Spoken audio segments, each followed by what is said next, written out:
creo que ha habido bastante malos entendidos y desinformación. El discurso es uno solo, es poder tener una política de control de drogas y de lucha contra el narcotráfico que sea efectiva en todos sus componentes, y como muestra de ello es precisamente el Consejo Directivo que hemos tenido el día de hoy, con participación de 9 viceministros y por supuesto la honrosa presencia del señor ministro del Interior.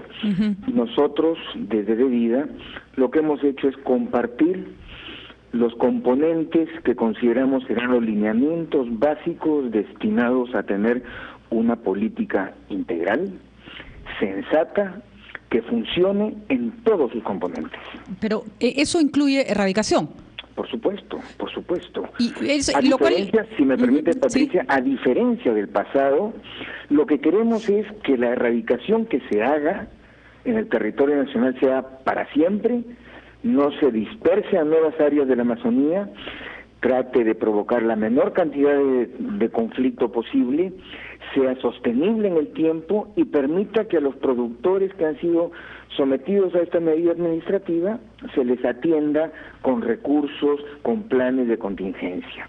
Eso suena bastante bien, señor Cedrón, y de verdad ojalá se logre, porque sería una salida importante al problema, por lo menos de cultivo de hoja de coca que tenemos en el país. Sin embargo, uno se pregunta, cuando la primera medida que se tomó fue suspender el cultivo de la erradicación de hoja de coca, y además fue una medida tan transitoria, ¿no se evidenciaba en esa medida una suerte de doble visión de cómo resolver el problema? Por un lado, la suya, que considera que solo erradicar no tiene ninguna efectividad, que por cierto no la tiene, versus una política que podría venir más del Ministerio del Interior, que apunta hacia la erradicación, como lo ha venido haciendo todo este tiempo. Te agradezco la pregunta porque me va a permitir aclarar de una vez por todas todo lo que se ha dicho sobre ese punto. En los planes anuales de control de cultivos, normalmente hay pausas cada 2 meses o 3, dependiendo del cronograma que se establece. En ese sentido hay consideraciones de orden climatológico que se toman en cuenta para poder operar o no en una circunstancia. Es en ese contexto, más aún, tratándose de una transferencia de gobierno, DEVIDA mismo estaba en un proceso no solo de transferencia, sino de reingeniería institucional en el que todavía estamos. Y, en fin, consideraciones de diversa índole hicieron necesaria una pauta que se renovó inmediatamente después. Bueno, lo cual la hacía sospechosa, porque si hubiera sido un tiempo más largo, uno hubiera pensado, bueno, tenía su razón de ser. Al retornar a la erradicación tan rápido, parecía más bien que había una discusión interna en el gobierno. No, para nada.